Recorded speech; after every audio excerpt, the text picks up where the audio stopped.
Alhamdulillahilladzi hadana lihadza wa ma kunna linahtadiya laula an hadanallah. Allahumma shalli ala Muhammad wa ala alihi wa ashabihi ajma'in. Puji syukur kita panjatkan kehadirat Allah Subhanahu wa taala atas segala nikmat, karunia serta hidayah yang diberikan kepada kita. Alhamdulillah kita dapat berkumpul dalam rangka thalabul ilmi, menuntut ilmu tentang ekonomi Islam.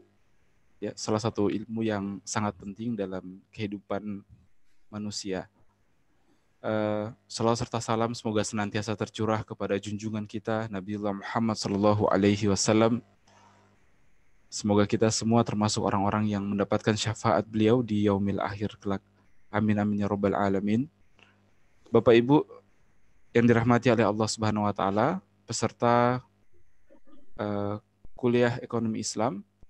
Alhamdulillah, saya selaku moderator mengucapkan ahlan wa sahlan, selamat datang dalam kelas kita yang kedua, ya, dalam kelas kuliah ekonomi Islam pada hari ini. Marilah kita buka kelas kita pada hari ini dengan mengucapkan basmalah. Bismillahirrahmanirrahim. Bismillahirrahmanirrahim. Ya, seperti biasa Bapak Ibu yang dirahmati Allah, insya Allah kelas kita akan disampaikan, ya, akan diisi oleh guru kita Ustadz Fauzan Al-Banjari, dan insya Allah peraturan dalam kelas ini insya Allah masih seperti pekan lalu, yakni ketika kelas berlangsung Bapak-bapak diharapkan untuk bisa mengaktifkan videonya dan ibu-ibu boleh tidak mengaktifkan videonya. Dan kemudian selanjutnya karena sesi tanya jawab kita sangat terbatas, jadi Bapak Ibu nanti bisa mengajukan atau kemudian menuliskan pertanyaannya lewat chat, ya. Dan kemudian mungkin saya harapkan untuk pertanyaan lewat chat itu nanti bisa disampaikan secara secara ya private saja, ya. Nanti insya Allah dituliskan melalui chat nanti. Adapun kemudian secara langsung kepada beliau, kepada pemateri kita Ustadz Fauzan Al-Banjari, nanti insya Allah bisa ketika tanya jawab, ya, ketika sempat waktunya insya Allah. Ya, Bapak Ibu yang dirahmati Allah, tanpa memperpanjang waktu lagi, marilah kita kita simak pemaparan materi oleh guru kita Ustadz Fauzan Al-Banjari. Kepada Ustadz saya persilahkan, Ustadz. Tafadhol, Ustadz. Bismillahirrahmanirrahim. Assalamualaikum warahmatullahi wabarakatuh. Waalaikumsalam warahmatullahi wabarakatuh. Alhamdulillah, salatan wa salaman ala rasulillah wa ala alihi wa sahbihi wa mawala. La hawla wa la quwata illa billah. Rabbi israh li sadri wa yassir li amri wa uqdatam min lisani yafqahu qawli. Rabbi zidna ilma warzuqna fahma. Alhamdulillah rabbil alamin. Bapak-bapak, ibu-ibu, saudara-saudari rahimakumullah, peserta kajian Majelis Ekonomi dan Bisnis Syariah dan juga bekerjasama dengan Sekolah Bisnis Syariah. Alhamdulillah rabbil alamin, pada kesempatan pagi hari kita bisa berjumpa kembali, ya, di pertemuan kedua dalam Majelis Ekonomi dan Bisnis Syariah. Bapak Ibu yang dirahmati Allah Subhanahu wa taala, pertemuan kedua ini meskipun kita tidak bertatap muka secara langsung tapi melalui daring, tapi alhamdulillah kita bisa bersilah ukhuwah dari berbagai daerah, ya, di Indonesia. Pada pertemuan kedua ini saya ingin mengajarkan tentang ekonomi kapitalisme. Ini habis ini insya Allah akan jadi ahli ekonomi kapitalis. Ya, karena kita akan belajar secara mendalam, ya, tentang ekonomi kapitalis meskipun hanya satu kali pertemuan. Tapi satu kali pertemuan ini insya Allah bisa merangkum apa sebenarnya ekonomi kapitalisme. Ya. Dan ekonomi kapitalisme ini adalah ekonomi juara, champions, economics in the world, gitu ya. Jadi ini adalah ekonomi yang diamalkan dan mendominasi dunia saat ini. Ya, ekonomi yang sangat diagung-agungkan oleh para ekonom, diajarkan ke berbagai lapisan masyarakat, ya, menghasilkan berbagai macam disiplin ilmu dan berbagai macam doktor-doktor ahli di bidang ekonomi. Ya, mungkin lebih dari 90% negara di dunia ini itu adalah penganut ekonomi kapitalis. Penganut ekonomi kapitalis. Mungkin hanya sebagian kecil saja di dunia ini yang kemudian menganut ekonomi selain ekonomi kapitalis itu. Sangat sedikit. Ya. Misalnya seperti Venezuela, ya, Kuba, Bolivia. Nah, itu negara-negara kecil yang sangat tidak kelihatan pengaruhnya lah di dunia gitu ya. Baik, sebentar saya share dulu.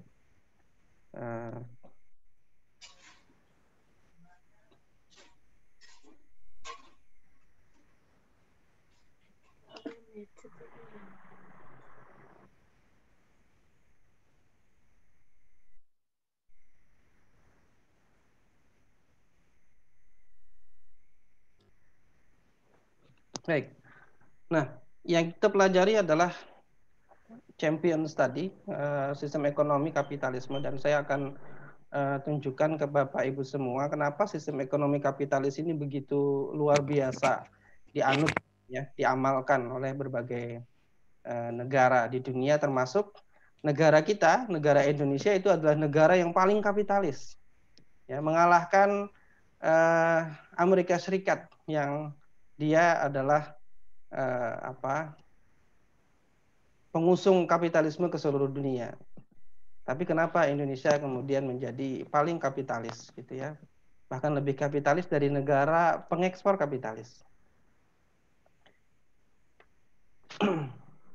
Nah, dalam sistem ekonomi ini ya saya berharap nanti saya tidak akan melakukan pandangan melalui pandangan sistem ekonomi Islam.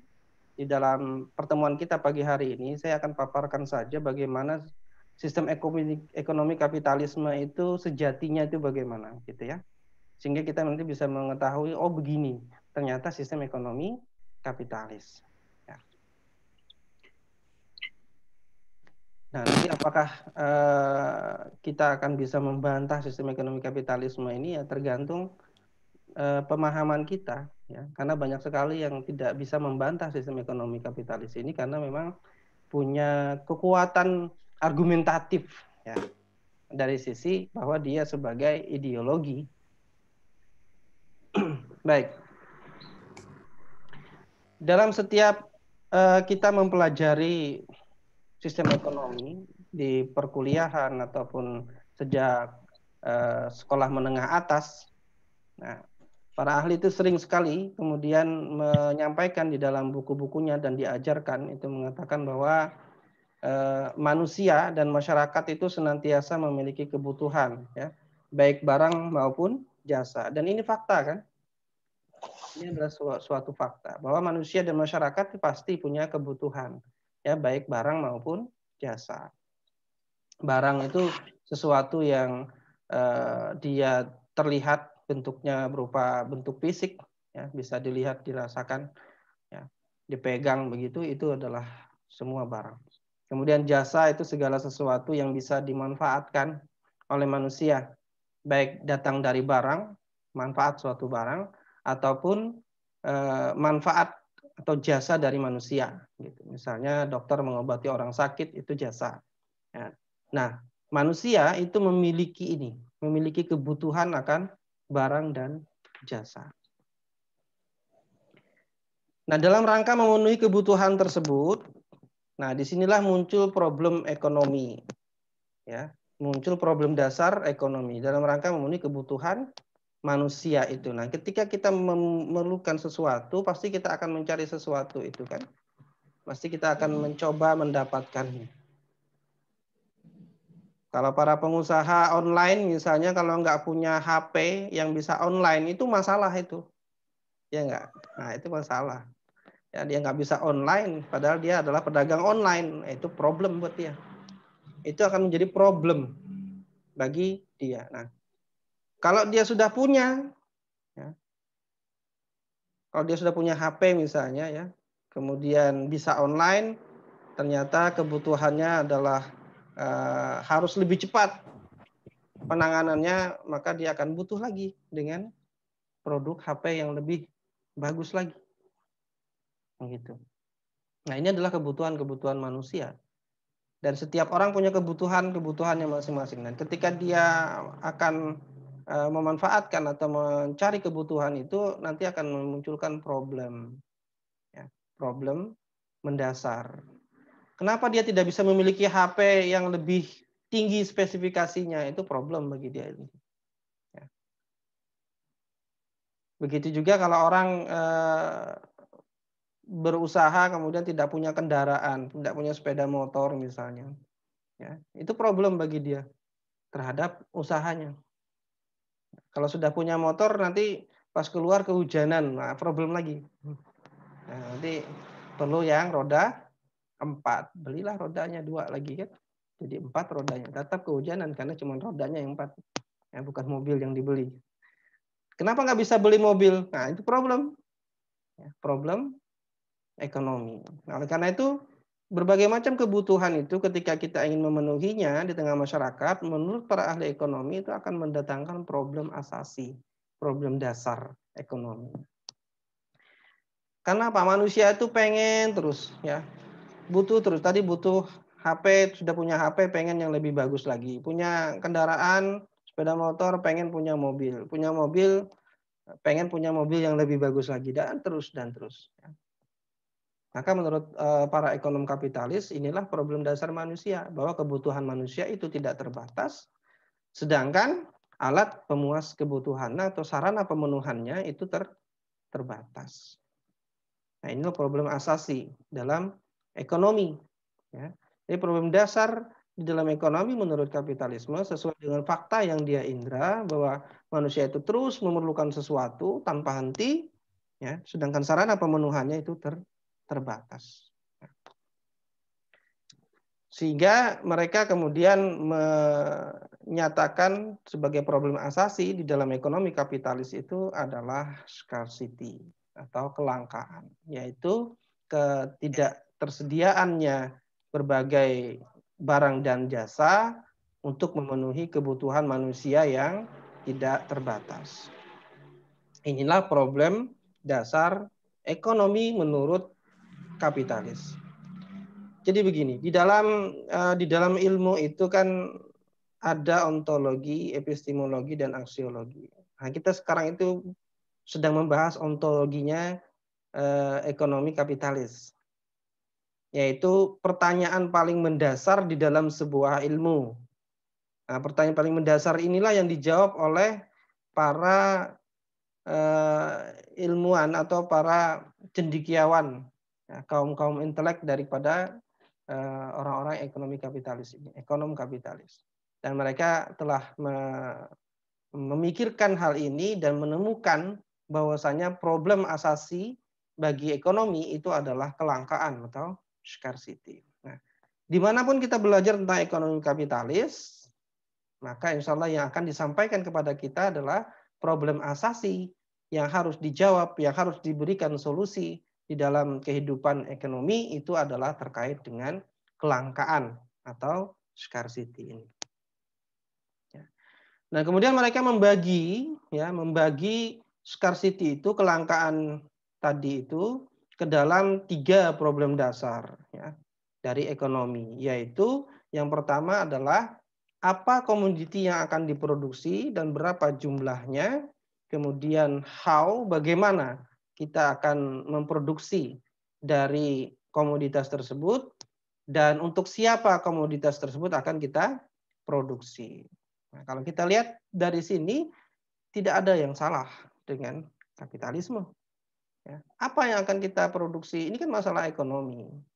Nah, kalau kita punya bisnis, sebelum kita menjalankan bisnis atau membuka sebuah bisnis, tentu yang akan kita pertanyakan, kita mau produksi apa? Kita mau jualan apa? Kan begitu ya? Nah, begitulah faktanya. Kita mau jualan apa? Komoditas apa yang mau kita jual? Kemudian pertanyaan berikutnya, berapa jumlahnya?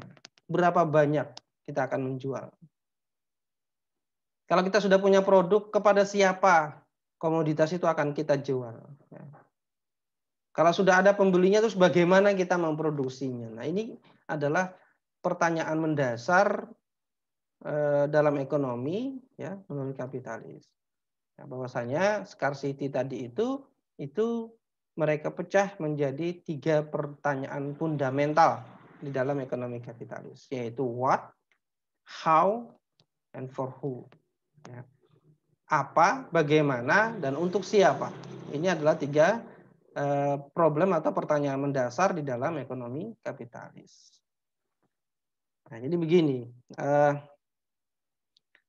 di dalam sebuah ideologi itu mereka pasti punya yang namanya pemikiran mendasar. Ya. Kalau sebuah pohon itu berarti akarnya. Ya, kita bicara tentang akar dari kapitalisme. Nah, dia akan menumbuhkan batang pokoknya, daun-daun dan buah-buahnya, kan begitu ya. Nah, begitu juga dengan sistem yang lain. Sosialisme juga punya itu. Punya pertanyaan mendasar di dalam ekonomi. Begitupun dengan Islam, punya pertanyaan mendasar di dalam ekonominya. Ya. Nah, kita sekarang melihat tentang argumen dari kapitalis bahwasanya problem ekonomi itu adalah karena ketiadaan barang untuk memenuhi kebutuhan manusia yang tidak terbatas. Nah, itu adalah pertanyaan mendasar yang kemudian mereka bagi menjadi 3. Ya, apa komoditas dan berapa jumlahnya, ya, yang harus diproduksi untuk memenuhi kelangkaan tadi. Bagaimana kemudian memproduksinya dan untuk siapa komoditas itu diproduksi. Seluruh ilmu ekonomi, seluruh ilmu bisnis, seluruh ilmu manajemen tentang ekonomi itu hanya untuk menjawab 3 pertanyaan ini saja. Menghasilkan ekonomi pembangunan, menghasilkan manajemen pemasaran, menghasilkan manajemen produksi, dan seterusnya. Itu untuk menjawab ini. Ya, menjawab 3 pertanyaan mendasar ini. Nah, Bapak Ibu yang rahmati Allah Subhanahu wa taala, dengan istilah lain ya, problem yang mendasar dari ekonomi itu ada 3, yaitu masalah produksi, masalah konsumsi, dan masalah distribusi.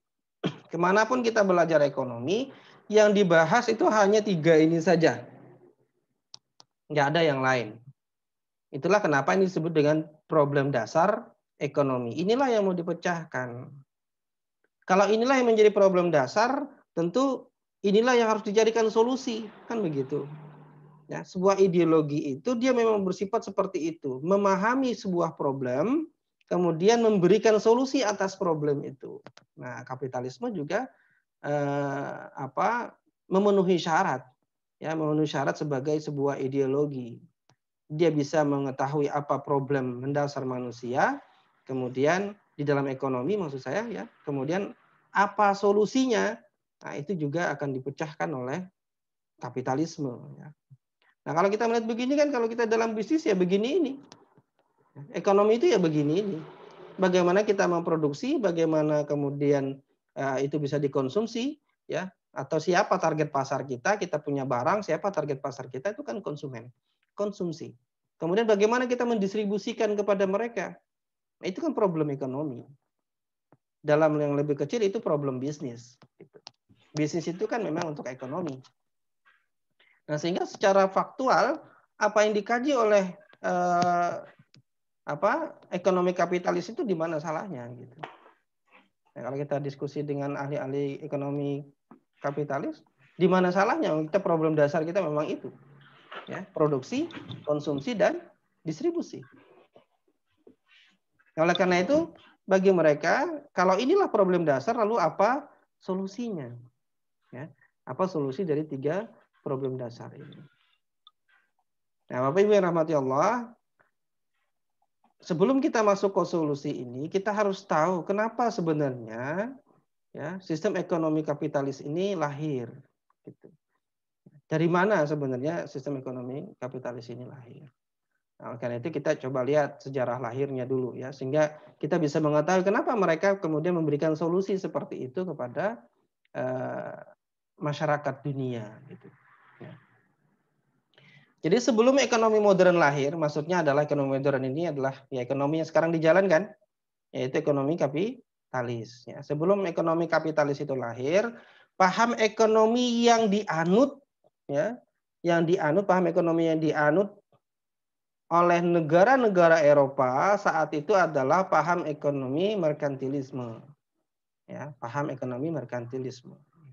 Jadi kalau membaca buku-buku sejarah tentang ekonomi, maka kita akan ketemu dengan paham ekonomi merkantilisme. Nah, ini adalah sebelum lahirnya ekonomi kapitalis. Seperti apa paham ekonomi merkantilisme ini? Nah, paham ini memandang ya kalau kita bicara tentang filosofi dari sebuah pandangan, paham ini memandang bahwasanya manusia itu memiliki sifat serakah dan egois. Ya, egoistis. Mementingkan diri sendiri. Jadi merkantilisme itu memandang manusia itu serakah, manusia itu egois. Yang mementingkan dirinya sendiri. Nah, oleh karena manusia itu serakah dan egois, maka aktivitas ekonomi itu menurut paham ini tidak boleh berjalan sendiri. Kenapa? Karena akan terjadi penindasan terhadap sesama manusia. Yang makin serakah itu berbahaya. Oleh karena itu harus diatur orang-orang serakah ini. Ya. Ini akan berbahaya bagi manusia. Ini pandangan ekonomi merkantilisme. Oleh karena itu negara, kata ekonom merkantilisme ini, harus berperan dalam mengendalikan kegiatan ekonomi di dalam masyarakat. Ya, harus berperan. Dan berperan yang dimaksud itu adalah berperan aktif, ya, kontrolnya kuat, gitu, ya, di dalam perekonomian negara. Nah, untuk meningkatkan kesejahteraan, ya, selain mengkontrol tadi, ya, supaya orang tadi yang serakah-serakah itu tidak menindas, ya, maka mereka akan melakukan kontrol kuat oleh negara. Selain itu, untuk meningkatkan kesejahteraan, jadi ada dua problem menurut ekonomi merkantilisme, paham merkantilisme itu ada dua problem. Problem yang pertama itu adalah bahwasanya manusia yang serakah-serakah ini, yang egois-egois ini, itu tidak boleh bebas menjalankan perekonomian. Nah, itu problem pertama, tidak boleh bebas. Negara yang akan mengaturnya, gitu. Ya. Ini pandangan pertama dalam paham ekonomi merkantilisme.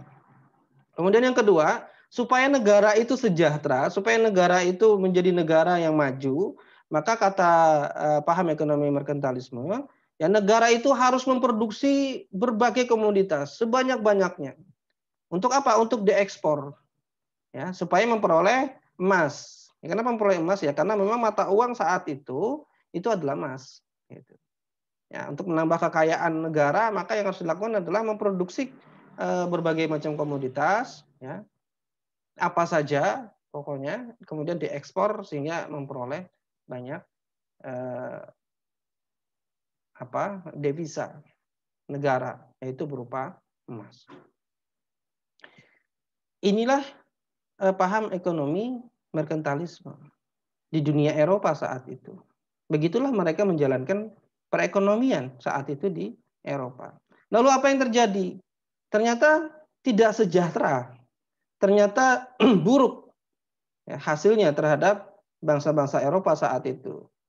Sehingga apa yang terjadi? Kalau kita baca sejarahnya, muncullah Dark Age, masa-masa kegelapan Eropa. Nah, masa-masa kegelapan Eropa itu salah satunya kalau menurut pemahaman mereka adalah karena diterapkannya ekonomi merkantilisme ini. Ya. Sebagaimana suatu kondisi, ya, ketika kondisi itu terjadi krisis, terjadi hal-hal yang luar biasa buruk, maka akan muncullah intelektual-intelektual, pemikir-pemikir. Itu sudah menjadi sunnatullah. Ya. Ketika ada sesuatu yang sudah sangat buruk, akan muncullah intelektual, pemikir-pemikir. Nah, oleh karena itulah muncul kemudian kapitalisme, yaitu paham baru yang dianggap revolusioner. Ya. Apa paham yang dianggap revolusioner itu? Syarat paham revolusioner. Jadi syarat paham revolusioner itu adalah paham yang menabrak seluruh aturan mainstream yang ada. Langsung head to head, ya, tabrakan dengan pemahaman yang sudah ada, yang sudah mapan. Itu namanya revolusioner. Ya, jadi kalau mau dibilang revolusioner ya pokoknya lawan saja paham yang sudah mapan itu revolusioner itu. Ya. Tapi bukan itu saja revolusioner itu, ya, bukan asal hantam saja, asal tabrak saja, tidak. Tapi juga memberikan solusi atas paham yang dia berikan. Nah, dia menganggap paham-paham yang ada itu salah, kemudian dia memberikan solusi. Nah, ini disebut dengan paham revolusioner. Nah, ini mendorong lahirnya paham baru saat itu di Eropa, ya.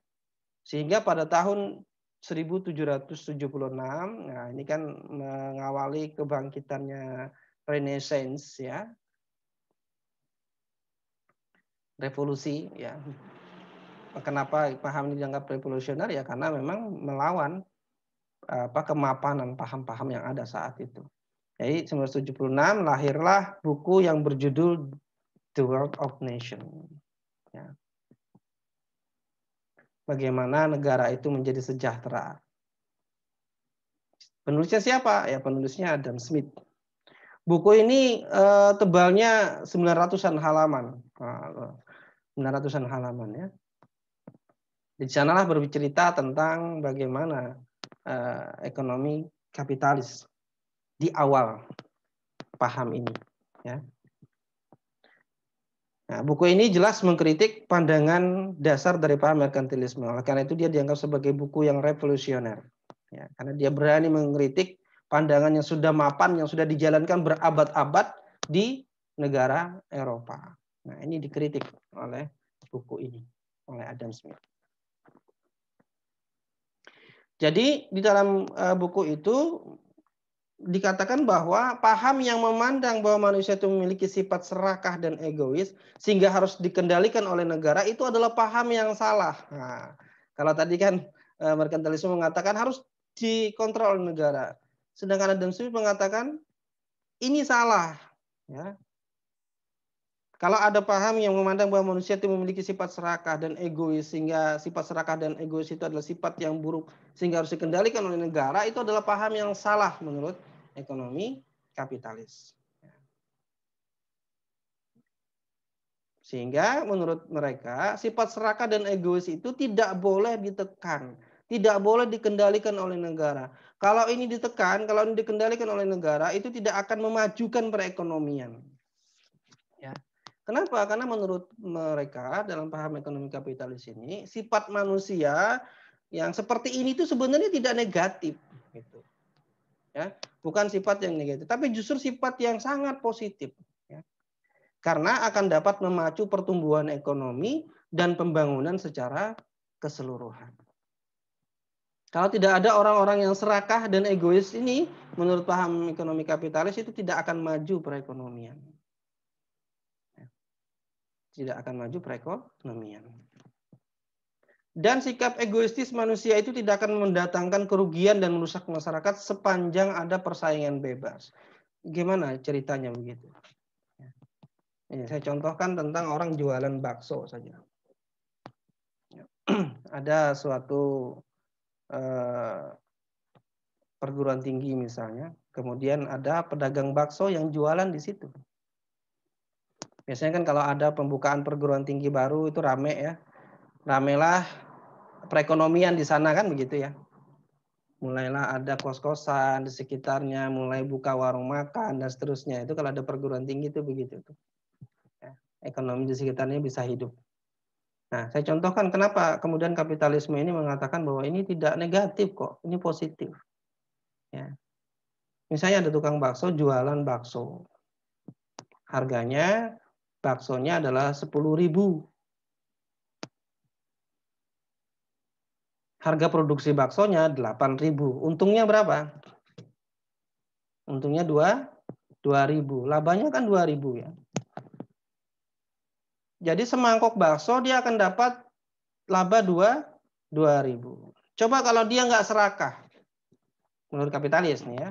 Kalau dia nggak serakah, maka dia cukup jualan seperti itu saja. Sudah produksi 100 sehari, ya habis dengan 2.000 rupiah labanya, maka cukup bagi dia. Kalau dia nggak serakah, ya sudah selesai. Tapi karena manusia itu punya sifat serakah, kata kapitalis, maka dia akan memproduksi lebih banyak. Wah, ini laku 100. Besok coba 150. Labanya 2.000 ya. Bisa nggak ya laba ini saya tingkatkan jadi 3.000 atau jadi 4.000 sehingga jualannya jadi 12.000 baksonya. Produksinya sekarang 150. Dijual ternyata habis juga. Nah, kalau sudah habis juga, kira-kira dia berhenti nggak? Tambah. Nah, nggak puas nih kalau cuma 4.000. Ini gimana caranya supaya untungnya nambah jadi 7.000? Jualah 15.000. Ya kan? Jual 15.000. Ternyata habis juga karena dia satu-satunya penjual bakso di situ. Habis juga 15.000 habis. 200 dia produksi habis. Naikin lagi. Sampai 20.000. Produksinya 200 habis juga. Ini luar biasa ini ya. Dia nggak puas juga dengan itu. Karena dia serakah tadi kata kapitalis. Dia jual 25.000. Habis juga. Dia jual 30.000. Habis juga. Jual 50.000. Habis juga. Karena dia nggak ada pesaing di situ. Ya. Nah kemudian yang lain karena melihat kesuksesan orang itu tadi yang jualan bakso, berapa dijual? 100.000 laku habis 500 porsi sehari. Bayangkan. Maka mulailah datang pesaing, ya buka bakso juga, ya buka bakso juga. Yang serakah tadi kan naik terus dia, sehingga terjadi pertumbuhan ekonomi. Bagaimana bisa terjadi pertumbuhan ekonomi? Ya karena memang ketika dia memproduksi lebih banyak, akan banyak bahan baku, berarti banyak yang dibeli oleh dia bahan bakunya, ya kan? Berputar tuh ekonomi kan? Nah, memajukan perekonomian. Kemudian ketika diketahui di situ berjualan baksonya sangat laris, datanglah pedagang bakso yang lain. Ya. Terus rame itu jadinya persaingan kan? Oh jual 100.000 ya, nggak usah beli di sana, sama kami aja 90.000. Nah, akhirnya kan pindah tuh konsumen 90.000. Yang 100.000 tadi, waduh, nggak bisa lagi nih 100.000 nih, gitu. Ya sudah sama-sama, kamu jangan beli di sana, di sini saja 80.000. Nah, terus 70.000, 60.000, 50.000, 25.000, ya 15.000. Nah, itu persaingan tuh karena semakin banyak penjualnya. Akhirnya kembalilah ke 10.000. Ya, kalau sudah seperti itu akan hilanglah mereka-mereka yang tidak bisa bersaing. Ya, akan hilang mereka yang tidak bisa bersaing. Dan itu sunatullah kata mereka itu. Nah, bukan alami kata mereka. Sunatullah itu bahasa kita ya. Alami kata mereka. Ya, kapitalis. Itulah alaminya. Jadi sangat positif sifat serakah itu. Ya. Persaingan bebas itu tidak akan merusak masyarakat. Karena seperti tadi akan membuat balance ya dalam harga-harga. Jadi kata mereka ya setiap orang yang menginginkan laba dalam jangka panjang, ya serakah tadi menurut mereka tidak akan menaikkan harga di atas tingkat harga pasar, maka akan kembali kepada harga pasar seperti yang saya contohkan tadi. Harga pasarnya sebenarnya bakso cuma 15.000 sampai dijual 100.000, itu berarti ada masalah gitu. Dia akan kembali dengan sendirinya secara alami ketika terjadi persaingan bebas. Nah ini paham kapitalis begitu. Dan itu untuk seluruh produk. Semua barang berlaku seperti itu menurut ekonomi kapitalis. Ya. Oleh karena itu inilah yang mereka anggap sebagai dengan invisible hands, ya, tangan yang tidak kelihatan yang akan membawa perekonomian ke arah keseimbangan. Ya, persaingan bebas tadi itu. Sehingga pemerintah tidak perlu banyak campur tangan mengatur perekonomian. Kalau pemerintah malah campur tangan mengatur perekonomian itu malah rusak. Ya. Kenapa? Mereka sudah membuktikan sebelum lahirnya ekonomi kapitalis kan ada merkantilisme, di mana negara, pemerintah mengatur campur tangan terhadap perekonomian. Hasilnya apa? Buruk, krisis, dan seterusnya. Gitu. Ya. Kemudian mereka buktikan juga kalau sekarang itu ya, kalau diatur pemerintah itu nanti akan tidak akan kuat bersaing. Kalau sedikit-sedikit ada kerugian minta talangi dengan pemerintah, ya, sehingga profesionalismenya tidak bagus. Tapi kalau itu adalah swasta, mereka akan mati-matian berjuang, ya, kemudian menghasilkan sesuatu itu agar bisa efisien, gitu. Ya. Kalau banyak campur tangan itu tidak efisien. Kenapa? Ya tadi kalau ada sesuatu yang bermasalah, dia akan minta lagi kepada pemerintah, ya, disupport dana lagi, ditalangi lagi. Gitu. Nah ini yang terjadi kalau pemerintah itu ikut campur kata mereka. Itu yang pertama. Ya mereka mengkritik ya merkantilisme, bahwasanya campur tangan itu menghilangkan persaingan bebas. Sehingga mereka mengukur sebuah negara itu sukses atau tidak dalam menjalankan ekonomi kapitalis itu dilihat penguasaan aset negara. Semakin tinggi penguasaan aset negara itu tidak kapitalis. Ya. Itu berarti masih merkantilis. Tapi kalau kemudian pemerintah itu sudah tidak punya aset-aset lagi, nah itu kapitalis itu. Itu yang benar itu. Ya, menurut paham ekonomi kapitalis. Nah, masalah yang kedua tentang kekayaan negara. Jadi kalau menurut ekonomi kapitalis, negara itu juga tidak boleh banyak mengekspor berbagai macam komoditas.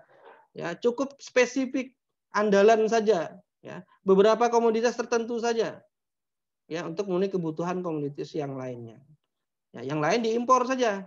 Jadi yang diekspor itu apa yang utama. Karena menurut dia nggak mungkin kan, misalnya ya, dia menolak paham merkantilisme ini.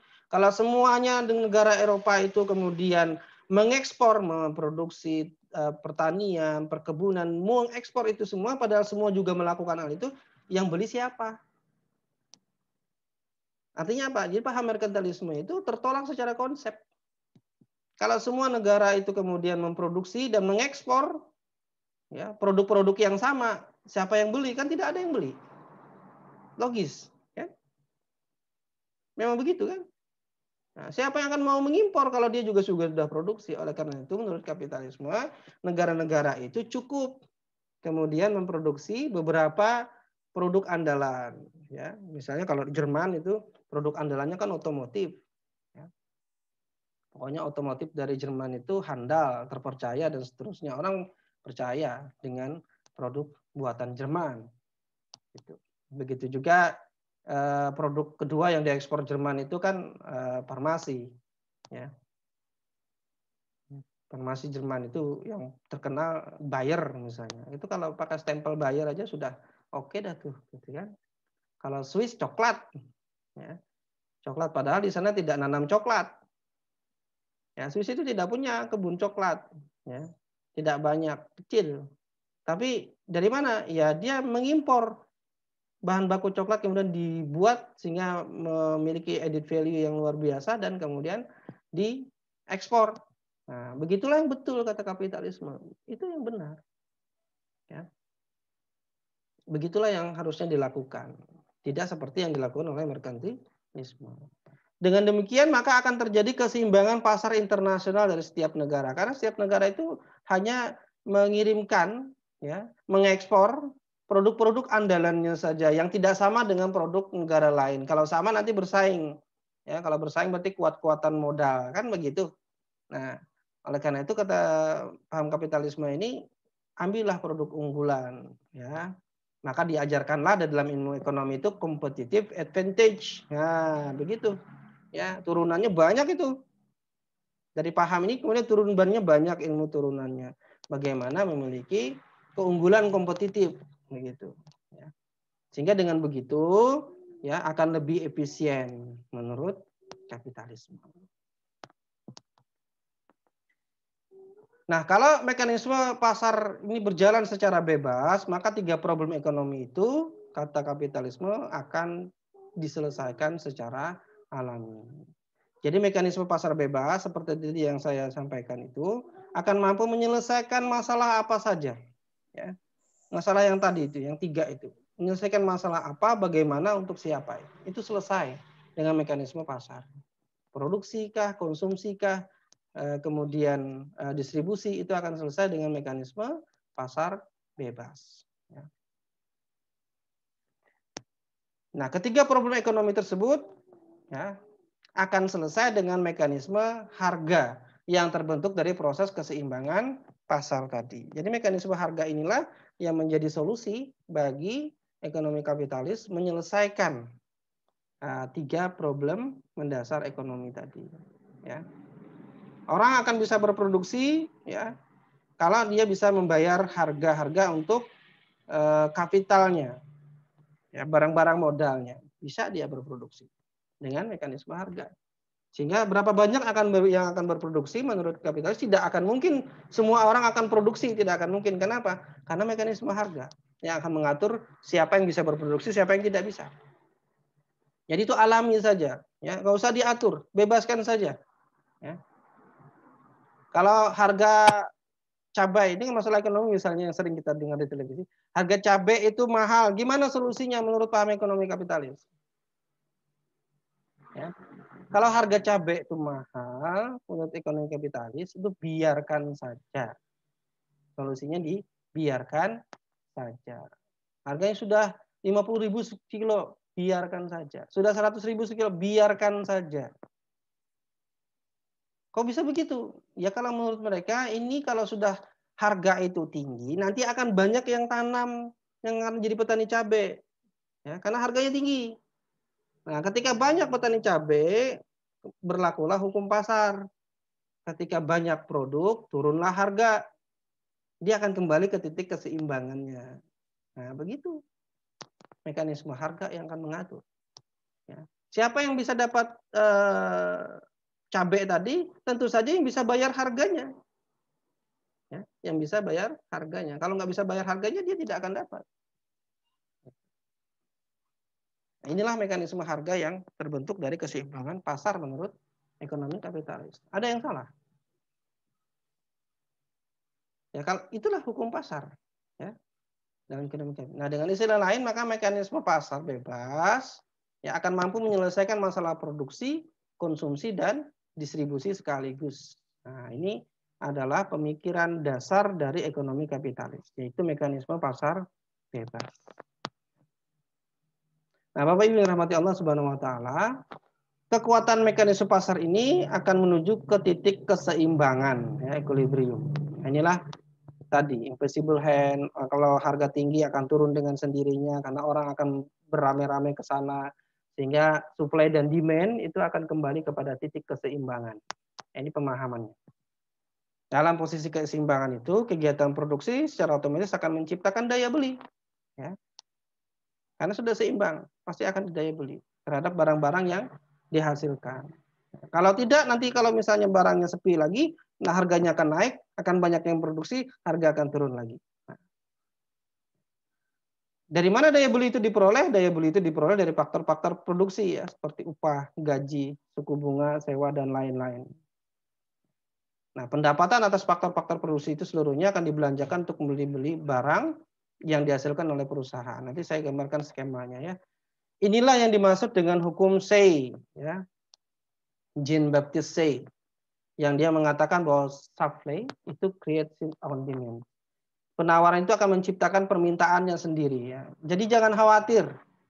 Jangan khawatir menawarkan sesuatu apapun itu, memproduksi sesuatu, itu supply, ya.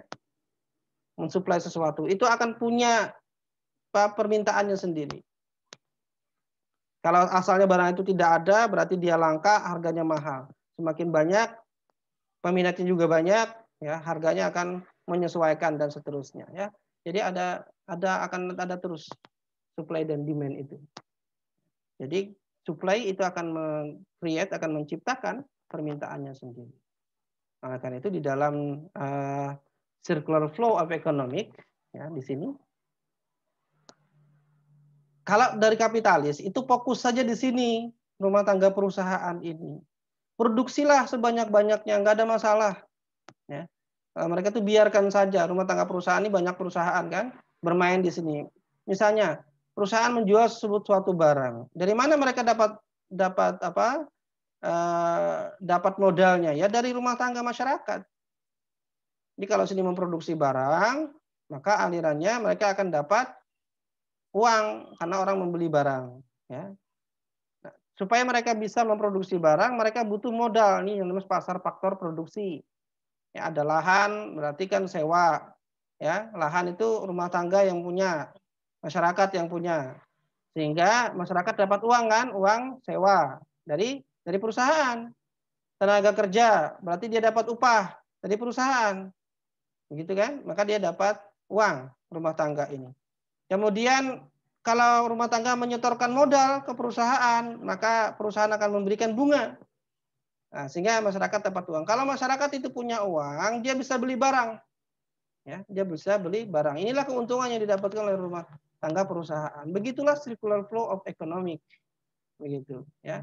Inilah yang mereka yakini bahwasanya dengan membiarkan saja perusahaan-perusahaan ini melakukan aktivitas perekonomiannya, maka itu akan membuat ekonomi itu berputar. Ya. Dengan model bahwasanya perputaran ini tadi yang dikatakan oleh Jean Baptiste Say itu, atau hukum Say, ya, tawarkan saja, maka dia akan menciptakan permintaannya sendiri. Barang itu tawarkan saja, maka dia akan menciptakan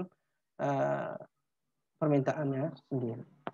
Nah, inilah sistem ekonomi kapitalis, ya, yang kemudian sampai saat ini di dunia itu jadi champion, ya, jadi champion. Dan diterapkan oleh mayoritas negara-negara di dunia. Dengan pemahaman seperti itu tadi. Dengan keyakinan bahwa kalau negara mengatur perekonomian, itu akan membuat kondisinya menjadi buruk. Persaingan tidak ada, ya, dan seterusnya. Inilah yang akan membuat tidak jalannya perekonomian menurut kapitalisme. Jadi semua problem ekonomi tadi yang 3 itu, ya, yaitu problem produksi, problem konsumsi, dan problem distribusi, itu akan selesai menurut kapitalis dengan mekanisme pasar bebas. Ya, mekanisme pasar bebas. Yang dimaksud bebas itu berarti campur tangan pemerintah itu sangat minim, kalau perlu nggak ada. Itu namanya pasar bebas. Ya. Dan pasar bebas itu akan dikendalikan oleh harga. Ya. Harga terhadap lahan, harga terhadap tenaga kerja, ya, harga terhadap bunga, dan harga terhadap barang. Ini semua yang akan mengendalikan. Asal itu dibebaskan, akan ada invisible hand yang akan mengatur perekonomian pada titik keseimbangan. Inilah konsep dasar dari filsafat ekonomi kapitalisme. Baik, demikian yang bisa saya sampaikan. Pokoknya kita hari ini belajar ekonomi kapitalis, ya, secara mendasar, ya, dari ontologinya. Oleh karena itulah kenapa orang-orang banyak meyakini ekonomi kapitalis, sebagaimana saya jelaskan, apa salahnya ekonomi kapitalis ini dengan penjelasan seperti itu tadi, ya. Oleh karena itu kenapa merkantilisme kemudian paham itu hilang, ya, karena kalah dengan paham ini yang dianggap paham ini adalah paham yang ideal untuk menjalankan perekonomian.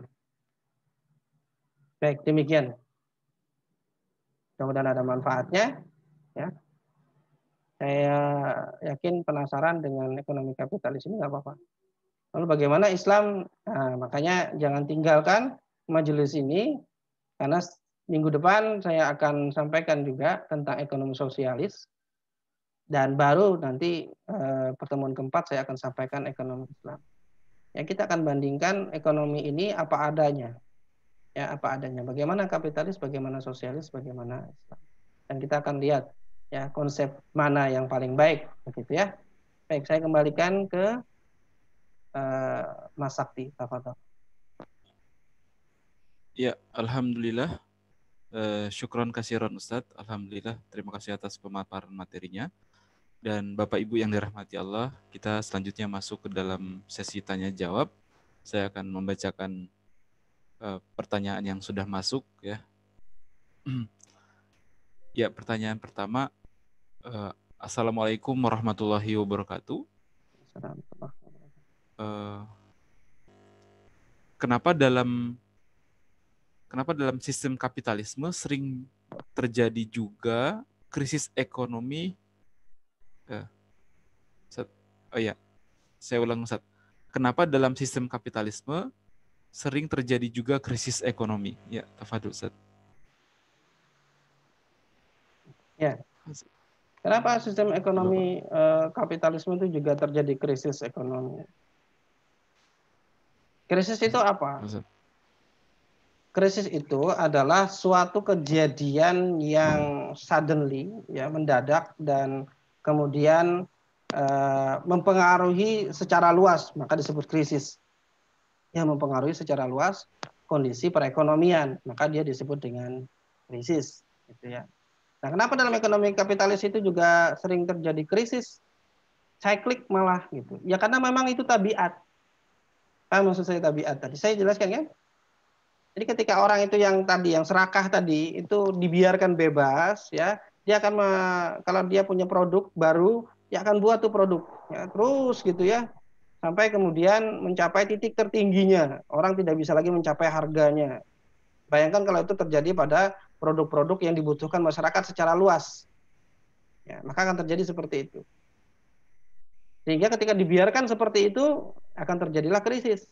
Tapi krisis ini menurut mereka akan kembali lagi ke titik keseimbangannya. Ya, karena kalau itu sudah mahal, maka akan ada lagi yang memproduksinya.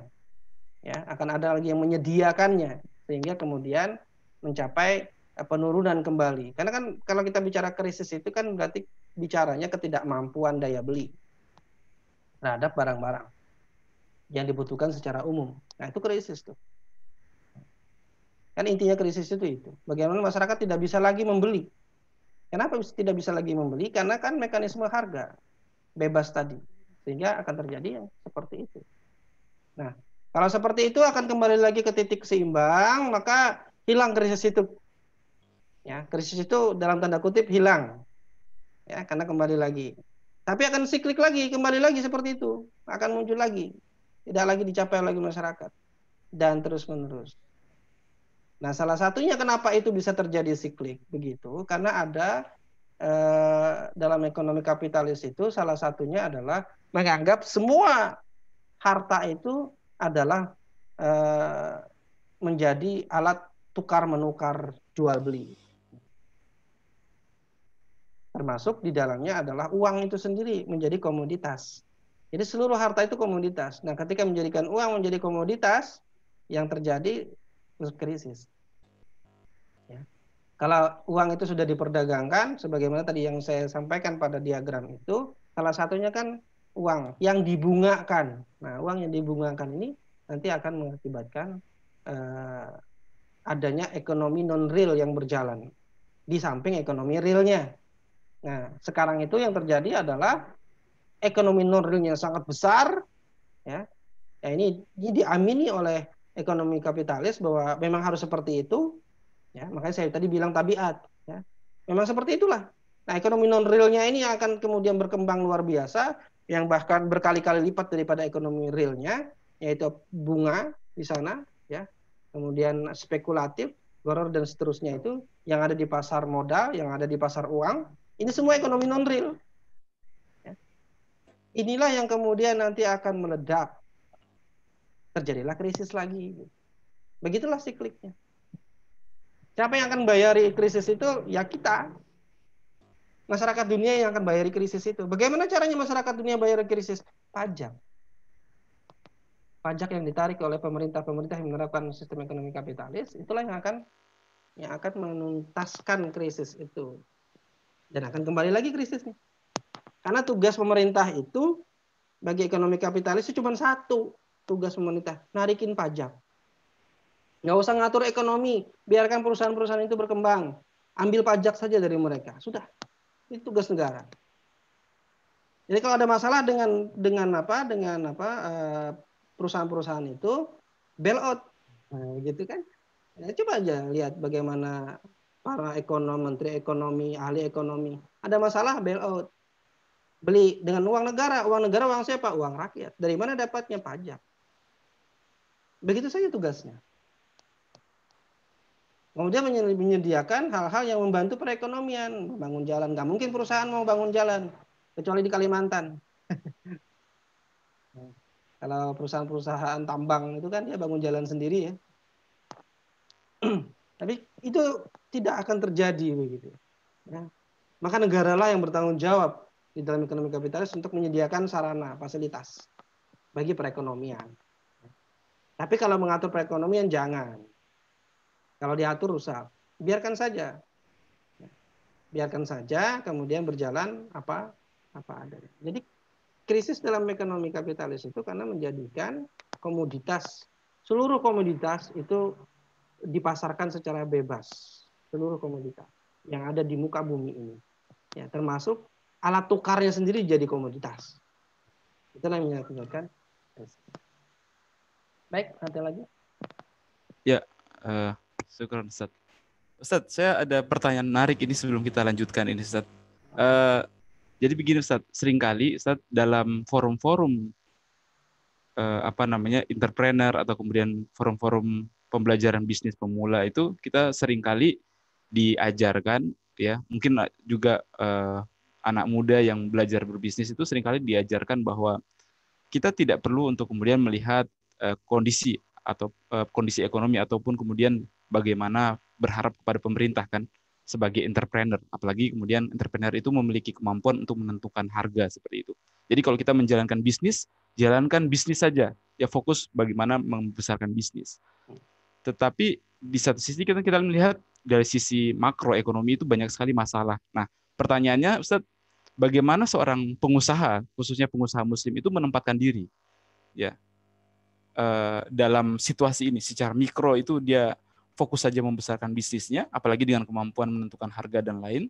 Tetapi di sisi makro dia melihat, wah ini tidak usah berharap kepada pemerintah dengan sistem ekonomi yang buruk begitu, Ustaz. Bagaimana menempatkan dirinya gitu, Ustaz? Iya, jadi pengusaha itu pertama yang mau jadi pengusaha, ya.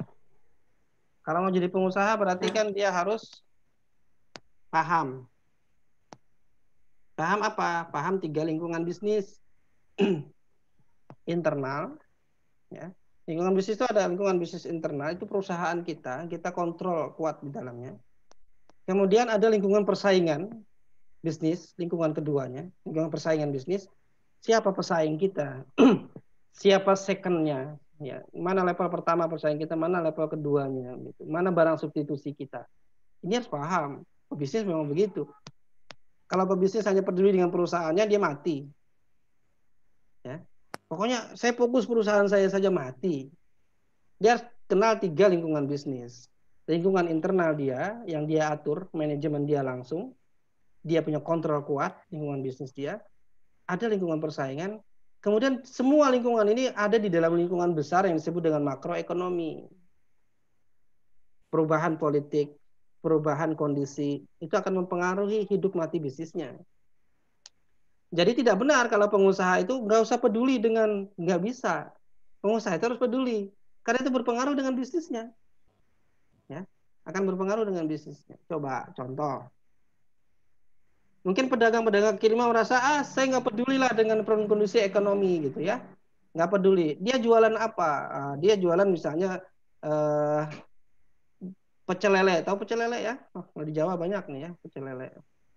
Ya, pokoknya yang menjual gorengan-gorengan ikan dengan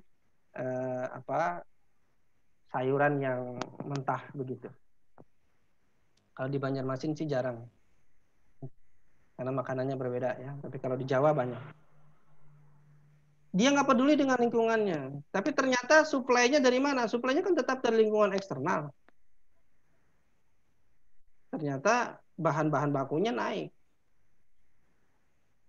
Itu kan berpengaruh terhadap bisnisnya. Belum lagi kemudian pemerintah menetapkan kebijakan pajak. Nah, dipajakin. Berpengaruh. Ya pasti berpengaruh terhadap lingkungan bisnisnya. Jadi kalau kita tidak peduli, apalagi sebagai muslim, ya, lingkungan bisnis itu pasti akan mempengaruhi hidup matinya usaha kita. Kalau yang diusaha developer misalnya ya membangun rumah ya dan seterusnya itu itu lingkungan bisnisnya sangat mempengaruhi. Apakah bisa jalan bisnisnya atau tidak bisa jalan? Kenapa? Karena developer itu butuh perizinan-perizinan. Untuk perizinan-perizinan ini maka siapa? Ya dia harus bayar, sogok sana, sogok sini. Akhirnya begitu kan? Nah ini lingkungan bisnis. Jadi lingkungan bisnis seperti ini kalau mau ideal, makronya sesuai dengan mikronya. Kalau mau ideal, ya, yang mikro sama dengan makronya. Kalau makronya kapitalis, nah, berarti bisnis mikronya yang ideal apa? Kapitalis juga. Saat lingkungan kita ini sekarang kapitalis, berarti saya harus menjalankan ekonomi kapitalis. Nah, itu dia. Kalau mau ideal begitu. Ideal dengan kondisi makro. Tapi ideal nggak bagi seorang muslim? Ya nggak ideal, dosa. Kan gitu. Ya. Maka kehidupan bisnis kaum muslimin di era ekonomi kapitalis ini pasti tidak ideal. Makanya ketika kami ya dalam training bisnis syariah dan juga konsulting di dalam bisnis syariah itu menemukan yang begitu-begitu. Saat ini kita ini ada regulasi begini, bagaimana secara syari? Nah itu kan kondisi itu, ya nggak bakal ideal gitu. Kami ini Ustaz pengennya syirkah, tapi kan regulasinya harus PT nih Ustaz. Gimana caranya? Nah begitu, ya lingkungan eksternal dengan lingkungan internal itu nggak klop. Jadi ketika kehidupan kita di dalam lingkungan yang internal ini tidak sesuai dengan yang eksternal, itu pasti nggak akan ada idealnya. Pasti akan terus ada benturan-benturan gitu. Nah, lalu bagaimana seorang pebisnis muslim ya melakukan? Tetaplah pakai syariatnya, tetaplah pakai aturan Islam. Meskipun tidak bisa besar, meskipun tidak bisa besar. Kan Allah juga tidak tuntut besar bisnis itu, tapi yang Allah tuntut kan halal. Yang Allah tuntut kan sesuai syar'i. Bukan masalah besar atau kecil. Ya. Jadi itu yang harus jadi paradigma pemikirannya. Tidak bisa seorang pengusaha itu tidak peduli dengan lingkungan bisnis itu tidak bisa. Dia harus peduli dengan lingkungan bisnis. Dia harus ngerti tentang lingkungan bisnis. Makanya di dalam pembelajaran kami untuk yang mau buka usaha itu pasti akan mengajarkan 3 lingkungan. Ya, lingkungan pertama itu internal dia, bagaimana mengatur perusahaannya dengan benar. Kemudian yang kedua, lingkungan persaingan, bagaimana bersaing dengan benar. Kemudian lingkungan ketiga itu bagaimana ikut berperan merubah yang tidak ideal itu menjadi yang ideal. Begitu, Allah alam. Iya, jazakallah khairan Ustaz. Kita ke pertanyaan selanjutnya. Assalamualaikum warahmatullahi wabarakatuh. Oh, Ya, apa yang membuat ekonomi kapitalis dikatakan berbeda dengan ekonomi Islam dengan penjelasan yang benar seperti tadi, Ustaz? Nah, itu berarti harus tunggu penjelasan ekonomi Islam, ya. Lagi. Ya, kalau saya jelaskan sekarang juga nggak cukup waktunya. Kan kita menjelaskan sebuah ideologi itu kan harus runtut. Tadi kan saya runtutkan bagaimana ontologinya dari kapitalis, bagaimana pertanyaan dasarnya, bagaimana solusi yang diberikannya, apa masalah utama, bagaimana solusinya. Nanti apakah sama dengan Islam? Nah, nanti kita lihat. Apakah sama dengan sosialis? Nanti kita lihat. Jadi kalau pohon itu sama-sama hijau, jangan dikatakan pohonnya sama, ya. Pohon rambutan tentu beda dengan pohon mangga. Jangan samakan pohon mangga dengan pohon rambutan gara-gara dia pohon.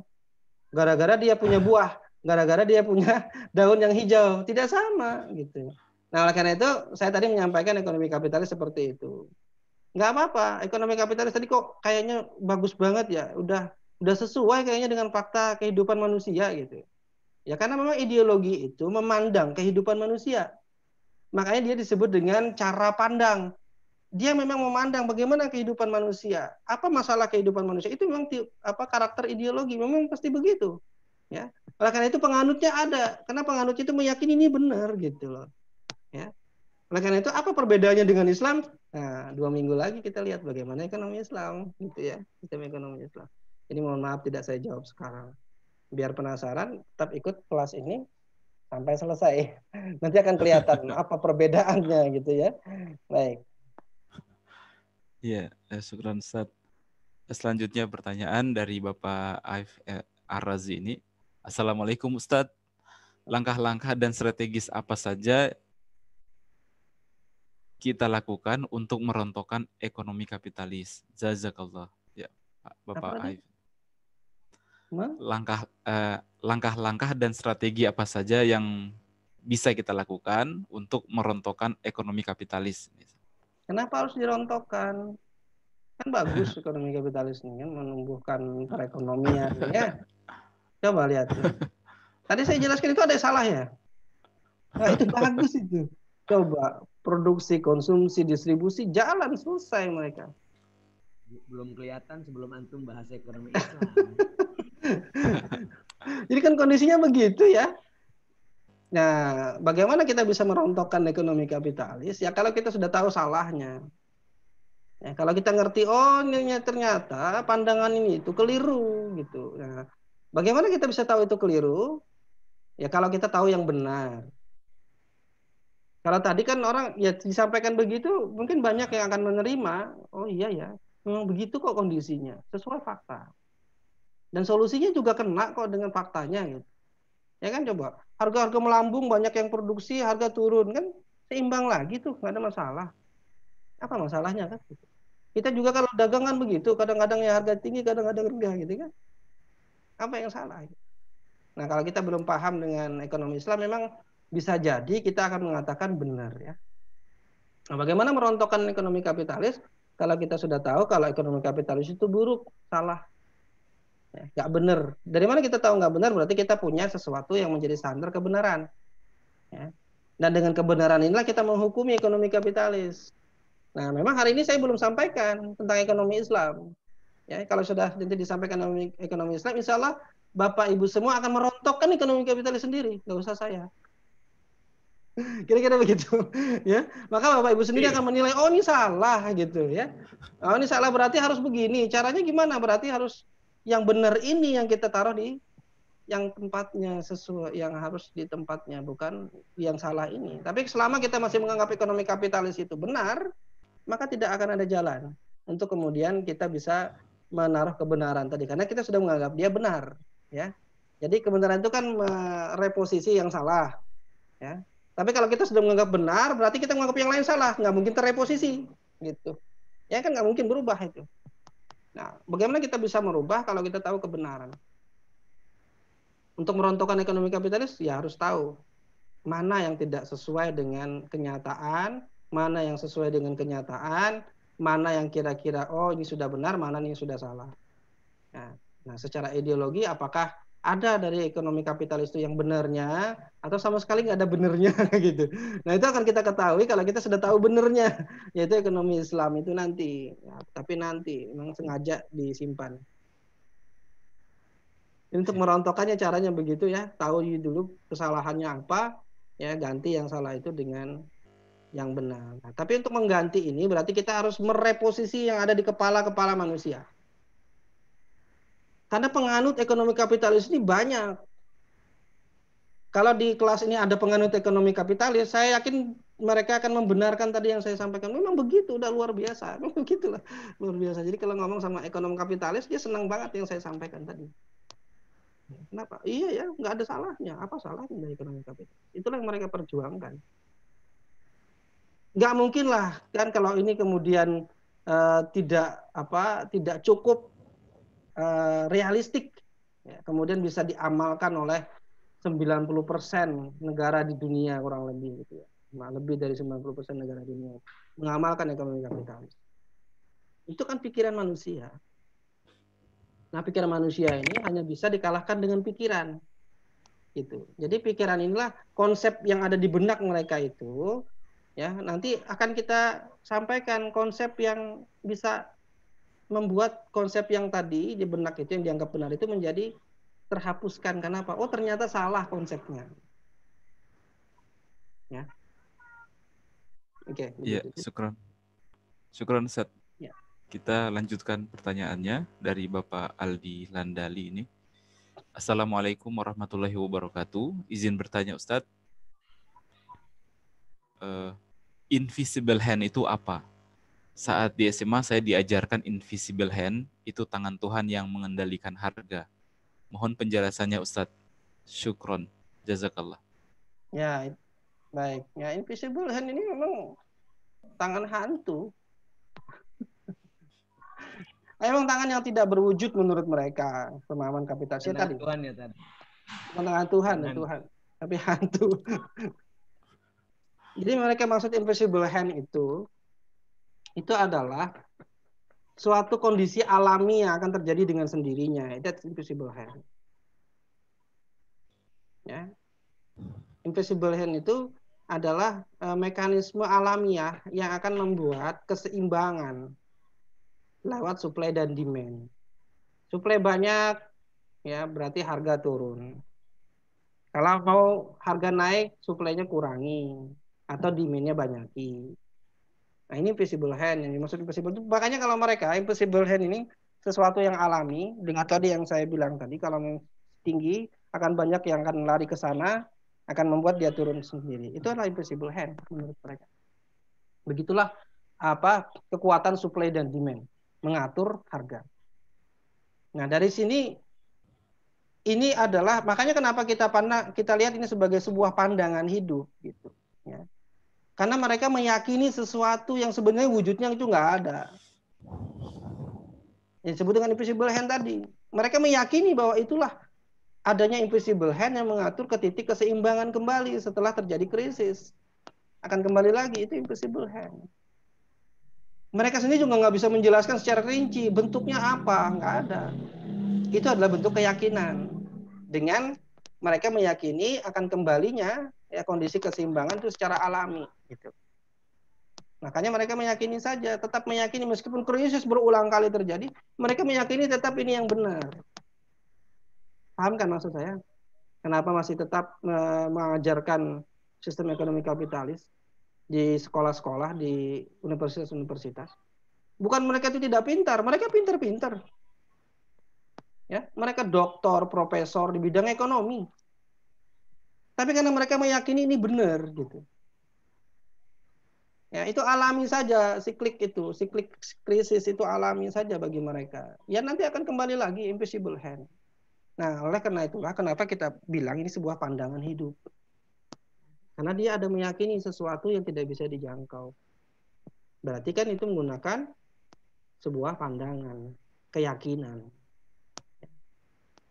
Nah, jadi invisible hand itu yang dimaksud itu adalah bagaimana tangan yang tidak terlihat tadi mengembalikan kondisi perekonomian kepada ke titik keseimbangannya. Apa wujudnya? Ya dalam ekonomi kapitalis, harga. Harga itulah yang akan mengendalikan kondisi perekonomian. Harga tinggi, bagaimana caranya supaya harga jadi rendah? Banyakin produksi. Kan gitu. Kalau harganya sudah terlalu rendah, banyakin konsumsi. Gitu kan? Itu saja aturannya. Di dalam ekonomi kapitalis, banyakin produksi atau banyakin konsumsi. Seimbang lagi. Supply dan demand. Distribusi, ada produk, ke siapa saja bisa terdistribusi, tergantung harga produk. Kalau harga produk tinggi, berarti hanya kelas atas yang bisa distribusinya. Kalau harganya menengah, berarti kelas menengah yang dapat. Kan begitu distribusi itu. Ya kalau harganya rendah, berarti cukup banyak yang dapat. Meskipun harganya rendah sekali, tapi orang kalau sudah nggak punya uang, miskin sekali, miskin absolut, tetap saja nggak bisa beli, tetap saja tidak terdistribusi. Orang nggak punya uang. Nah, dalam ekonomi kapitalis sejalan dengan revolusi Darwin. Gitu. Ya, hukum evolusi Darwin itu yang tidak kuat bertahan punah, dan punah itu alami. Nah, begitu juga dengan ekonomi. Yang tidak bisa bersaing dalam ekonomi mati, punah. Itu biasa saja. Nah, karena dua-duanya ini memang keturunan Yahudi. Ya, Adam Smith dan juga Charles Darwin itu sama. Ya, mereka ini memang keturunan Yahudi. Melihat fakta, bisa mereka melihat fakta ya, kemudian memberikan pandangan terhadap fakta itu mereka bisa. Oleh karena itulah mereka punya ideologi itu. Kalau tidak, maka tidak mungkin ada ideologi kapitalis. Kalau tidak ada orang yang memikirkan solusi terhadap problem dasar kehidupan manusia, termasuk dalam problem ekonomi. Nah, problem dasar ekonomi menurut mereka adalah tadi, ya, scarcity, kelangkaan, yang mereka bagi menjadi 3, yaitu masalah produksi, konsumsi, dan distribusi. Kelangkaan di situ. Itulah yang mereka atur dengan mekanisme.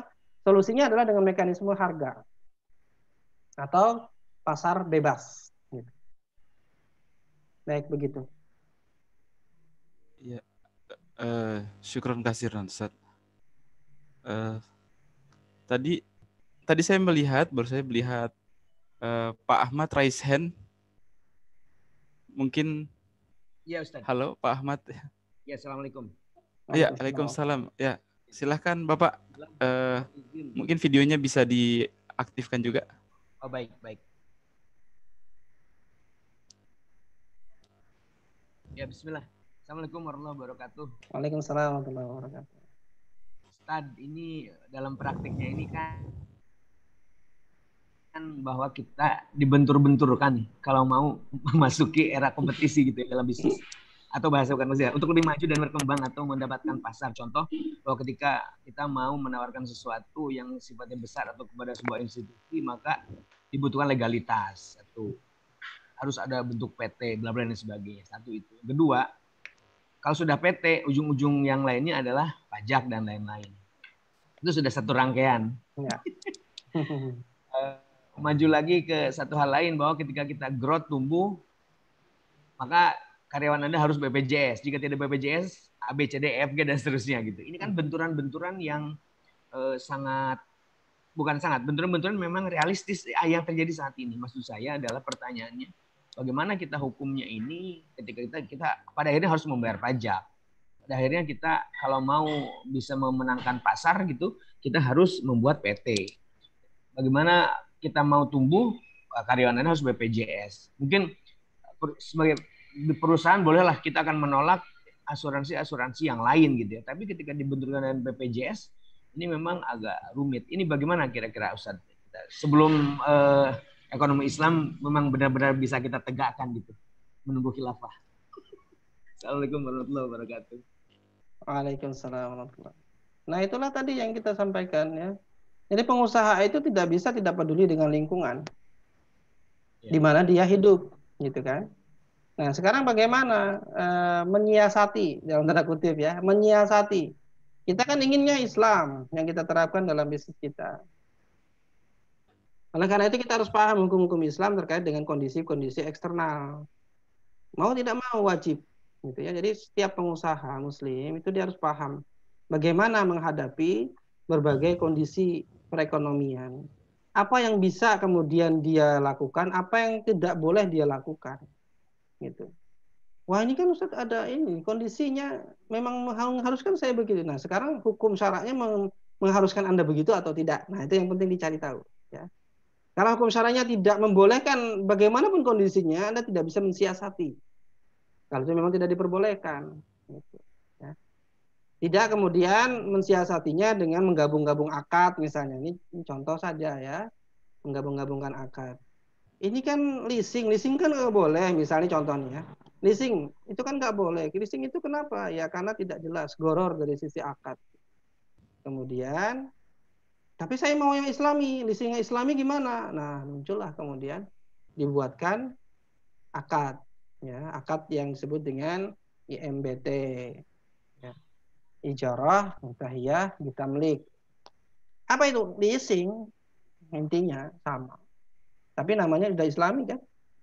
Jadi seperti ini maksud saya. Ini hal-hal yang tidak bisa dikompromikan di dalam syariat Islam. Yang begini tinggalkan. Ya, berarti nggak boleh. Riba itu nggak bisa dijadikan ijarah, nggak bisa. Utang piutang dengan ijarah, nggak bisa. Contohnya di mana? Di pegadaian. Ya, kita pinjam uang, kita titipkan barang agunan, kemudian dari pegadaian menetapkan adanya upah penitipan yang sama dengan bunga. Akhirnya begitu, ya. Nah, yang seperti ini harus dipahami oleh pengusaha. Apa yang benar-benar tidak boleh atau yang di dalam akad kita sebut dengan dalam hukum wadainya itu adalah batil, nggak bisa tuh. Kalau sudah katakan batil itu selesai tuh. Berarti nggak boleh kita pakai itu kan gitu. Ya. Begitu juga dengan PT. PT ini bisa nggak kita pakai? Kalau PT-nya adalah perseroan saham, batil. Nggak boleh. Tapi kalau kemudian PT-nya itu hanya tercatat saja, tapi akadnya tetap syirkah, ya berarti legalitas itu hanya legalitas kertas. intinya bukan PT, hanya terlaporkan PT, maka ini masih dimaafkan. Kenapa? Karena sejatinya usaha itu berjalan dengan cara syirkah. Ya, hanya saja tertulis PT. Kenapa? Karena tidak ada di dalam aturan negara kita kalau punya legalitas perusahaan itu namanya syirkah, kan nggak ada. Nah, ini tadi yang saya bilang secara kebijakan peraturan nggak memfasilitasi pengusaha muslim gitu. Harusnya ada dong gitu. Nah, ya kan? Katanya sudah ekonomi Islam di Indonesia. Ternyata kan tidak gitu. Kalau memang ekonomi Islam berarti badan usaha itu tidak cuma itu saja, tidak hanya PT, tidak hanya CV, ya, tapi juga ada syirkah mudharabah, ada syirkah inan, mestinya itu badan usaha gitu. Sehingga kaum muslim bisa memilih, saya mau mendaftarkan diri dengan nama syirkah mudharabah. Nah, harusnya begitu. Kalau memang dikatakan memfasilitasi pengusaha muslim, kan tidak. Kan? Nah, masih belum mau ya. Nah, itu kenapa ya? Karena sistem ekonomi. Nah, jadi kalau hanya mendaftarkan diri dengan nama PT itu masih dimaafkan. Selama syirkahnya, ya, aturan organisasi perusahaannya menggunakan syirkah. Jadi begitu. Atau usahanya milik sendiri, didaftarkan dengan nama CV gitu. Ya sudah. Itu hanya pendaftaran untuk legalitas. Kalau tidak seperti itu dia tidak bisa melakukan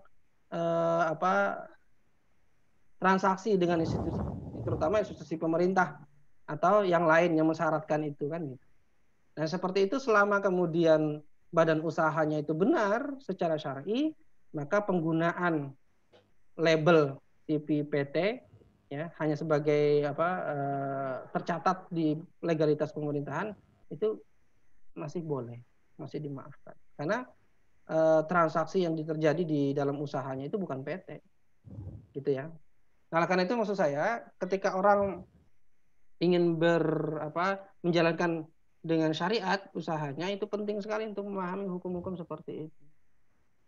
Dan jalannya untuk memahami hukum-hukum seperti ini kan tidak ada jalan lain kecuali thalabul ilmi kan gitu.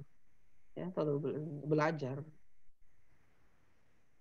Banyak kita temui sih memang dalam konsulting kita itu hal-hal seperti ini. Yang sekarang kita tangani ini kan konsulting di dalam startup. Nah, jadi ada usaha startup yang minta kita konsultasi supaya syariat, sesuai syariah ya. Nah, mereka itu yang mirip-mirip Grab, mirip-mirip Gojek begitu. Kita tahu keharaman Gojek di mana, keharaman Grab di mana. Nah, mereka ingin benar-benar dari awal, membangunnya dari awal. Gitu. Jadi mereka mulai dari akad pembangunan usahanya itu sudah konsulting dengan kita, sampai nanti ke wujud aslinya dalam bentuk aplikasi yang syar'i itu bagaimana. Nah, itu dikonsultasikan. Ya, supaya apa? Supaya tadi berkah katanya usahanya. Nah, di situ dalam aplikasi yang seperti ini, startup seperti itu nggak bisa kalau nggak dalam bentuk PT. Itu. Nggak boleh. Ya, nggak akan diizinkan negara. Gitu. Nah, bagaimana kalau nggak diizinkan negara? Kan nggak jadi usahanya. Gitu. Ya. Nah, karena itu kan perlu kajian tentang hal-hal seperti itu sehingga kita bisa melihat, oh ini memang tidak boleh dilanggar sama sekali. Ini boleh di dalam syariat sehingga bisa dilakukan. Nah, itu yang penting. Ya, termasuk tadi ya perizinan, muncul pajak boleh nggak dibayar atau kita bohongin aja pajak.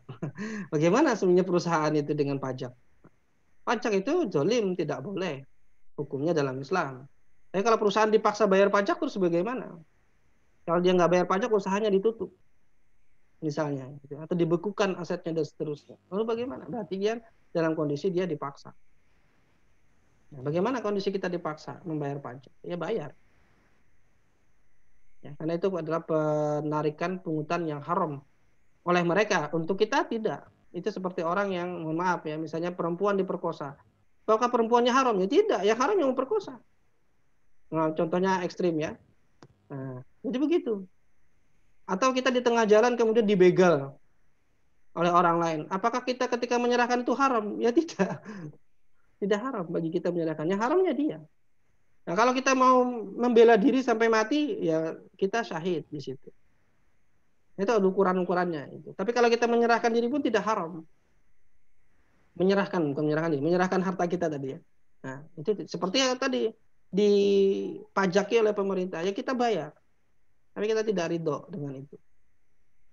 Siapa yang dosakah kita? Kita tidak berdosa karena kita yang dipaksa. Nah, termasuk di dalamnya BPJS. BPJS itu kan juga paksaan.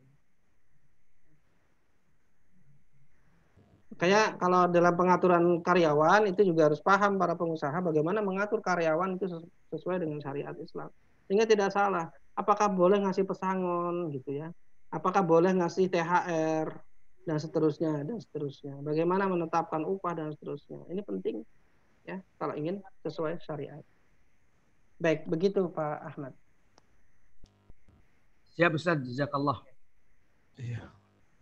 Ya, syukran kasiran Ustaz. Mungkin selanjutnya Ustaz dari masih dari Bapak Alif Arazi ini saya akan bacakan. Strategi apa yang dilakukan mereka ekonomi kapitalis sehingga begitu banyaknya yang mengadopsinya sampai 90%, padahal sudah jelas ekonomi kapitalis tidak kuat, ya. Ya mungkin ini negara mungkin Ustaz ya. Jadi apa yang mereka lakukan Ustaz? Apa yang para ekonomi kapitalis lakukan sehingga begitu banyak negara di dunia ini itu mengadopsi ekonomi kapitalis, ya. Ya. Menurut Ustaz sampai kapan waktunya ekonomi kapitalis ini rontok, Ustaz Afan? Ya. Jadi gini, kalau secara konsep mereka menawarkan konsep, ya. Dan konsep itu seperti yang saya jelaskan tadi, bagi sebagian besar orang yang belum paham sistem ekonomi Islam, itu akan menerima konsep itu. Apa yang salah dari konsep itu? Ada nggak yang salah? Sulit menemukan kesalahannya kalau tidak mengerti bagaimana sebenarnya Islam mengatur ekonomi. Oleh karena itulah banyak kemudian yang meyakini, termasuk kaum muslimin yang tidak memahami tentang konsep ekonomi Islam, itu menerima itu apa adanya. Ya. Karena apa yang dibandingkan oleh mereka adalah merkantilisme. Merkantilisme itu gagal. Terbukti gagal, berabad-abad gagal. Sampai mereka dalam kondisi ekonomi terburuk. Tadi yang saya ceritakan, sampai memasuki fase Eropa itu zaman kegelapan. Kan gitu. Itu sampai seperti itu gitu. Kondisi perekonomian mereka juga pada kondisi yang titik terendah. Datanglah konsep dari Adam Smith, kapitalisme. Dan itu mencerahkan Renaissance. Mencerahkan. Itulah yang mereka yakini. Kemudian ditunjukkan dengan kemajuan Eropa setelah itu. Apa yang terjadi itu? Kira-kira orang jadi yakin nggak dengan konsep? Inilah konsepnya, inilah buktinya kalau dia maju. Kira-kira mengadopsi nggak dengan itu? Mengadopsi, apalagi tidak ada pembanding pemikiran, pasti diadopsi. Itu satu ya, satu melalui konsep. Dia nawarin konsep, terjadilah seperti itu. Tapi yang kedua, itu juga ada memang peran dari politik, ya, politik penjajahan, ya, penjajahan. Ini memang satu paket. Ya, ketika dia menjajah suatu negara, maka dia akan memaksakan ekonomi itu diterapkan di negara itu. Untuk apa? Untuk kepentingan mereka. Untuk kepentingan mereka agar negara itu tetap terikat dengan mereka meskipun mereka tinggalkan. Nah, pada Perang Dunia Kedua, siapa yang menang perang? Yang menang perang adalah mereka yang menganut sistem ekonomi kapitalis ini. Ini yang menang perang. Meskipun ada dua sistem ekonomi selain kapitalis, yaitu sosialis dan Islam. Kan begitu. Tapi yang menang perang itu siapa? Yang banyak menjajah saat itu siapa? Sampai hampir seluruh dunia dalam jajahan mereka. Jajahan Eropa kan, kalau nggak dijajah Belanda, dijajah Inggris, dijajah Prancis, kan begitu. Itu semua kan Eropa.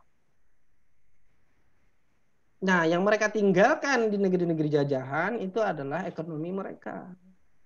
Mereka pertahankan dengan sistem politik pemerintahan yang bernama demokrasi.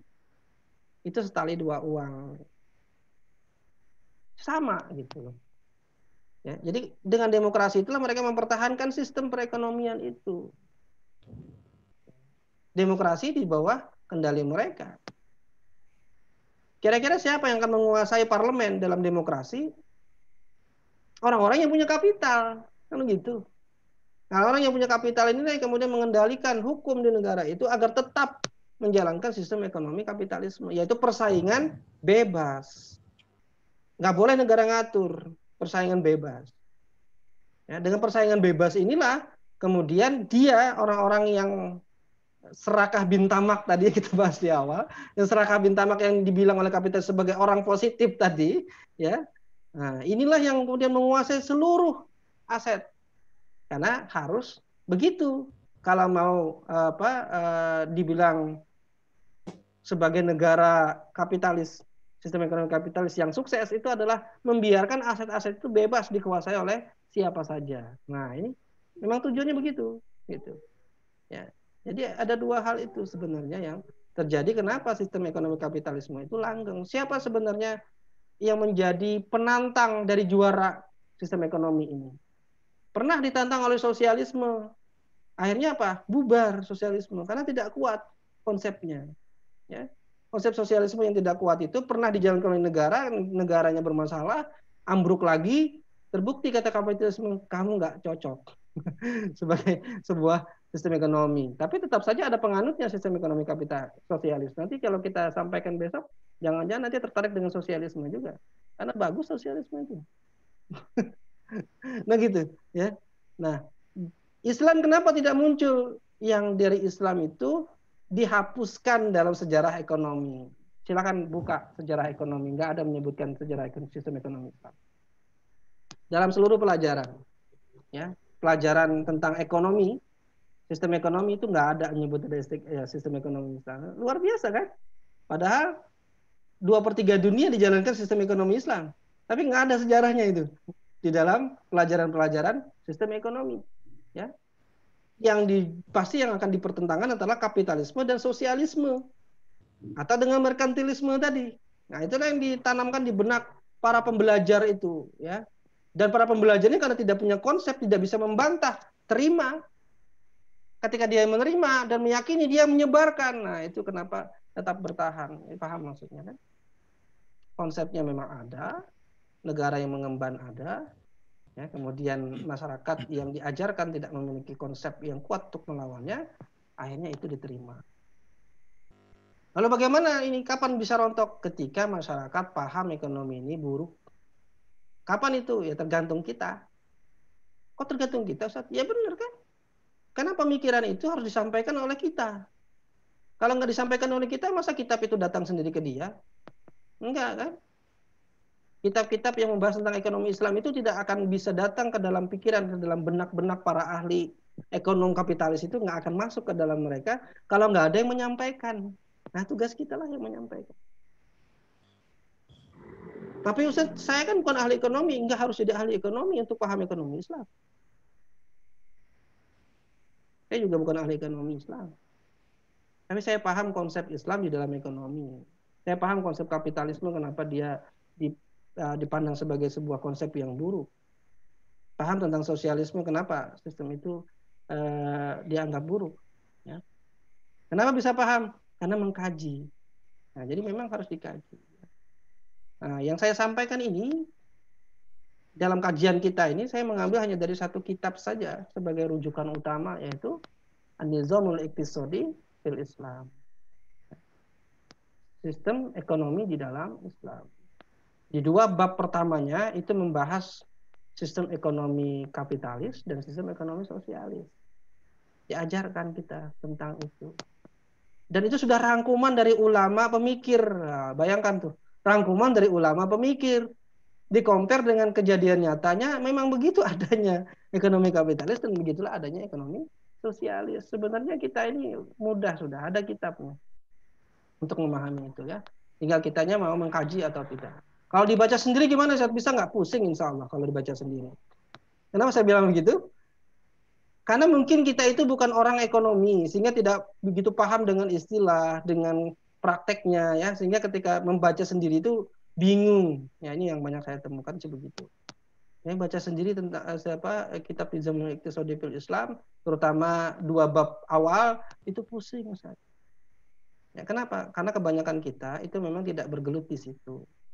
Tapi kalau dijelaskan oleh orang yang bergelut di situ, insya Allah mudah sekali pahamnya. Nah, kelas kita ini adalah dalam rangka untuk mempermudah pemahaman saja ya, terhadap sistem ekonomi yang batil dan bagaimana sistem ekonomi Islam itu bisa menyelesaikan problem mendasar dari ekonomi. Baik, Wallahu a'lam bishawab. Saya pikir begitu yang bisa saya sampaikan pada kesempatan pagi hari ini. Ya, salah khilafnya saya mohon maaf. Wabillahi taufiq wal hidayah. Wa'afu minkum. Saya kembalikan kepada Ustaz. Ya, syukran kasiran Ustaz. Alhamdulillah Bapak Ibu yang dirahmati Allah. Mohon maaf waktu kita sudah habis ya. Saya mohon maaf tidak bisa membacakan pertanyaan-pertanyaan yang tersisa. Ya, kita cukupkan sampai di sini dulu kelas kita untuk pekan yang kedua. Selanjutnya saya kembalikan kepada Ustadz. Ustadz mau closing statement, Ustadz? Ya. Singkat Tafadhol, saja, Ustadz. saya pikir jangan lupa untuk hadir lagi 2 minggu ke depan ya, agar bisa paham bagaimana sosialisme dan juga bagaimana sistem ekonomi Islam ya, sehingga kita semua bisa mengcompare ekonomi kapitalis, sosialis, dan Islam. Nanti akan saya kasih kesimpulan setelah kita membahas sistem ekonomi Islam, di mana letak ketidaksinkronan dan kebatilan serta dampaknya kepada masyarakat dari kebatilan-kebatilan. Allahumma sholli. Iya, syukron kasiran, Ustaz. Ya, terima kasih Bapak Ibu yang dirahmati Allah atas perhatian Bapak Ibu dalam kelas kita pada pekan kedua ini. Ya, mari kita tutup kelas ini dengan membaca doa kafaratul majelis. Subhanaka Allahumma wa bihamdika asyhadu an la ilaha illa anta astaghfiruka wa atubu ilaih. Assalamualaikum warahmatullahi wabarakatuh. Waalaikumsalam warahmatullahi Waalaikumsalam warahmatullahi wabarakatuh.